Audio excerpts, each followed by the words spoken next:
The Mary Kay Way, o estilo de liderança de uma das maiores empreendedoras norte-americanas. Capítulo 21. Menos estresse. Um bom líder minimiza o estresse para outras pessoas. Se uma pessoa está passando por um divórcio ou cuidando de um pai ou uma mãe doente, ou talvez prestes a declarar falência, faz sentido supor que ela está passando por um estresse considerável. Especialistas da área de medicina afirmam que passar por um grande estresse pode causar doenças sérias, como o do coração ou câncer. Ainda não entendemos exatamente como e até que ponto o estresse afeta cada indivíduo, mas no mínimo sabemos que o estresse pode ser altamente destrutivo, tanto para o trabalhador quanto para o empregador. Portanto, todos os líderes devem se esforçar para minimizar o estresse no local de trabalho. Mas percebam que eu não disse eliminar. Um pouco de tensão é desejável, até mesmo necessário. Por exemplo, todos sabemos que um maratonista pode ter um desempenho melhor se estiver sob a influência da competição, ou então sob a pressão competitiva de uma oportunidade única na vida. Uma esquiadora ou uma patinadora olímpica pode atingir um novo recorde mundial. Da mesma maneira, atores têm desempenho melhor diante de uma plateia do que se estivessem ensaiando perante um salão vazio. Parafraseando John Barrymore, se você perde o frio do estômago durante uma performance, você perdeu a plateia. E eu, tanto como vendedora como palestrante, várias vezes já senti o fluxo da adrenalina, a reação normal do nosso corpo ao estresse. Como todos sabemos, sob determinadas circunstâncias, o estresse pode aprimorar nossa performance. Sendo assim, não queremos eliminá-lo por completo. Em vez disso, devemos reconhecer os diferentes tipos de estresse e as diversas circunstâncias que podem nos ajudar ou prejudicar. O estresse pode ser considerado benéfico sempre que o senso de urgência resulta em desempenho superior. Alguns executivos, por exemplo, sentem-se melhores com a pressão e entregam trabalhos corridos a tempo. Outros têm a sensação estimulante da tensão de trabalhar com outras pessoas altamente talentosas, que as desafiam a ter o melhor desempenho possível. E outros ainda sentem-se estimulados a romper os próprios limites com a tensão do esforço da equipe, onde a obrigação de dar o seu melhor mistura-se ao medo de decepcionar os outros. Tais desempenhos fora de série, sob o estímulo do estresse, são muito admirados, porque os resultados são positivos e revigorantes. Uma atmosfera amigável e produtiva começa com você, o líder. Esses tipos de tensão são uma vantagem, mas outro tipo pode ser muito destrutivo no mundo dos negócios, solapando o moral e a produtividade. Como líder, acredito em criar uma atmosfera de trabalho amigável e relaxada. A vida é curta demais para não ser assim. Como disse repetidas vezes, as pessoas apresentam um desempenho melhor quando estão felizes e se sentem à vontade com seus líderes. Portanto, obviamente, uma atmosfera produtiva e amigável começa com você, o líder. O seu humor afeta diretamente o humor daqueles que são seus subordinados. Um líder amigável cria menos tensão entre os colaboradores do que um líder ditatorial que gosta de criticar os outros. Já trabalhei com ditadores que sempre estavam à espera da menor oportunidade de criticar você. Já trabalhei em escritórios onde os chiliques do chefe enchiam a sala de tal maneira que era como se pudesse cortar a tensão com uma faca. Já trabalhei em escritórios onde toda a equipe tinha tanto medo de levantar os olhos que quase dava para ver o suor nas suas testas. Esse é o tipo de tensão que nós não desejamos. Um líder geralmente tem a autoridade de despedir um colaborador ou determinar seu futuro dentro do departamento. Um colaborador que não é bem visto pelo chefe pode viver com o medo constante de ser repreendido, rebaixado ou até mesmo despedido. E isso causa tensão. Um relacionamento de trabalho dessa natureza não oferece segurança. Já passei por isso e não desejo isso para ninguém. Por esse motivo, eu me esforço muito para criar a atmosfera diametralmente oposta. Uma atmosfera em que as pessoas saibam que eu de fato me importo com o bem-estar delas e, como enfatizei repetidas vezes nesse livro, quando um líder se importa com seus colaboradores, os bons sentimentos gerados permeiam toda a organização. Um líder indeciso causa estresse em outras pessoas. Já observei que as pessoas se sentem mais seguras no trabalho quando são supervisionadas por um líder com iniciativa para decidir. Um líder que não consegue confrontar um problema ou fazer uma decisão causa estresse entre os seus. Um gerente de vendas de uma empresa de equipamentos para escritório certa vez me disse: Mary Kay, eu me sinto completamente frustrado com o meu trabalho. O vice-presidente de vendas me disse que minha região não estava se saindo muito bem e completou: quero que funcione a pleno vapor, faça de tudo para isso acontecer. Ele nunca me deu uma cota, então eu não tenho a menor ideia do que ele deseja para a minha região. E também não sei porque ele diz que estamos ficando para trás, já que o nosso volume de vendas aumentou desde o ano passado. O meu pessoal de vendas está indo bem e já estamos atendendo bem as nossas contas existentes. Eu pedi a ele para ser mais específico, mas ele se recusa a dizer o que quer com todas as letras. Ele simplesmente diz: o seu trabalho é decidir o que precisa ser feito. Não à toa esse gerente de vendas se sentia frustrado sob tanta tensão.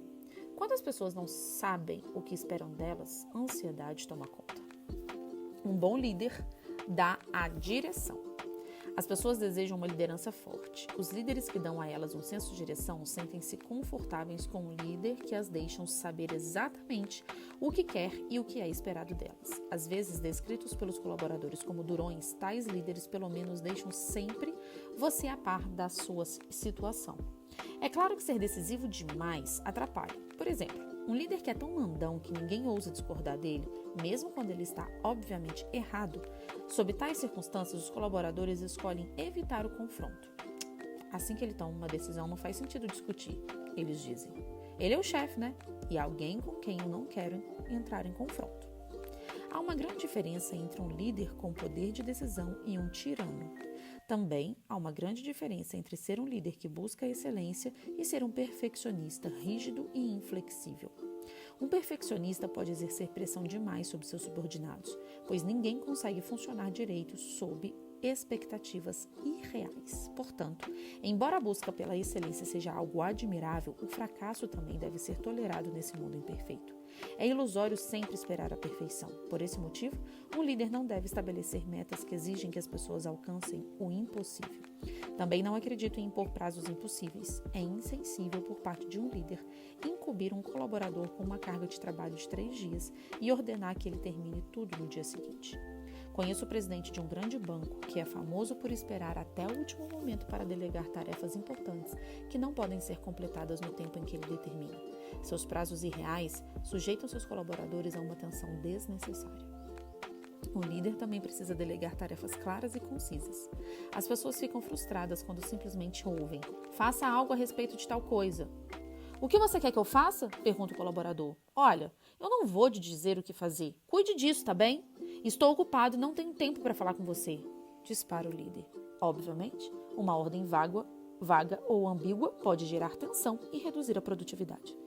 Pessoas que são promovidas rápido demais a cargos que não estão prontas para assumir suportam uma grande quantidade de estresse. Na minha época, muitas empresas que antes eram culpadas quanto a isso exageraram nas tentativas de corrigir tais erros. Por esse motivo, aconselho cautela às mulheres, em particular, a evitar assumirem o papel de gerente meramente simbólica. Já vi empresas promoverem pessoas a cargos que estavam além de suas capacidades, fazendo com que elas se sentissem sob grande pressão. E nos setores onde os empecilhos a mulheres só foram removidos recentemente, a pressão é ainda maior. Uma mulher que havia subido de contadora para vice-presidente financeira de uma grande empresa de metalurgia no breve período de 6 anos me disse: estou prestes a ter um colapso nervoso, Mary Kay.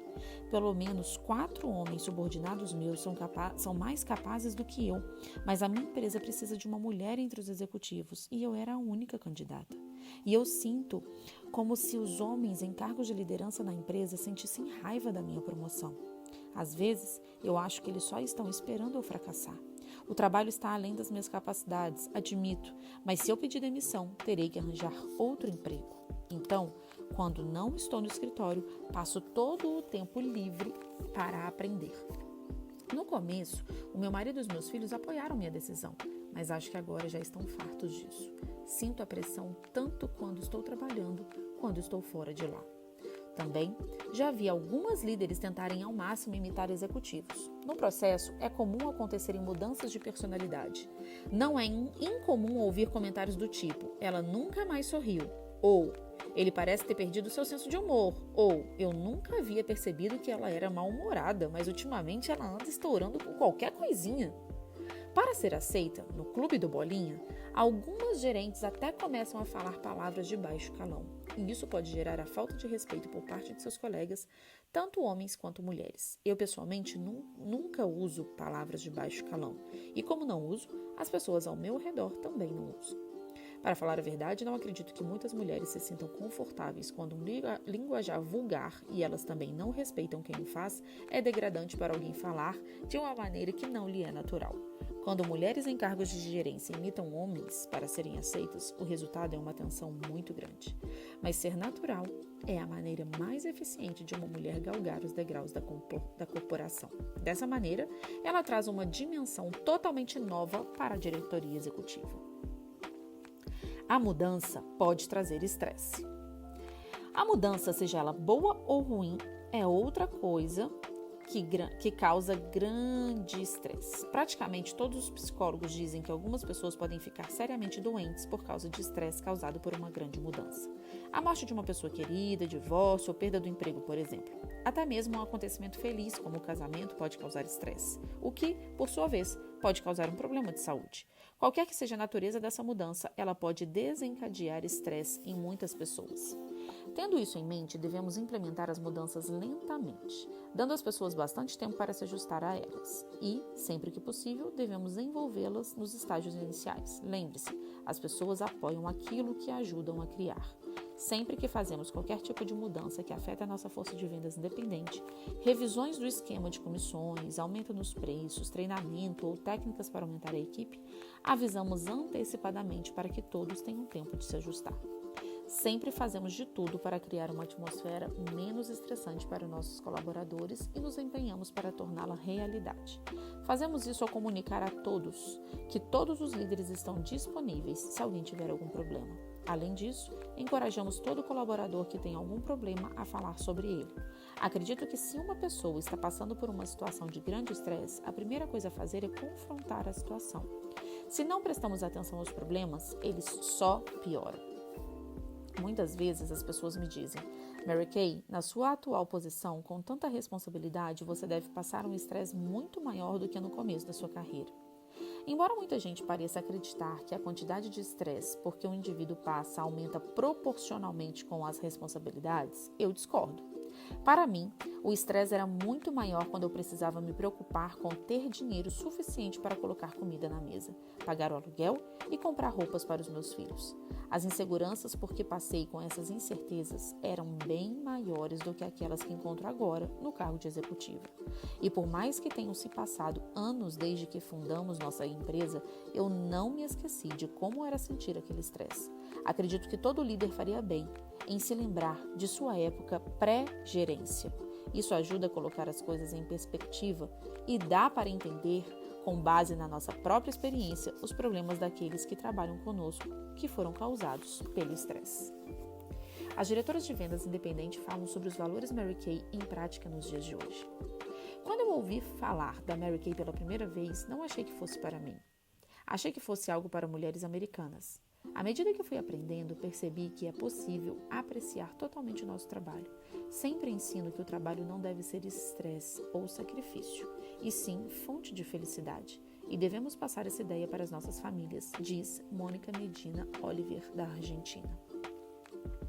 No caso das mulheres que trabalham essencialmente de casa, o estresse pode advir de hábitos ruins ou de má organização.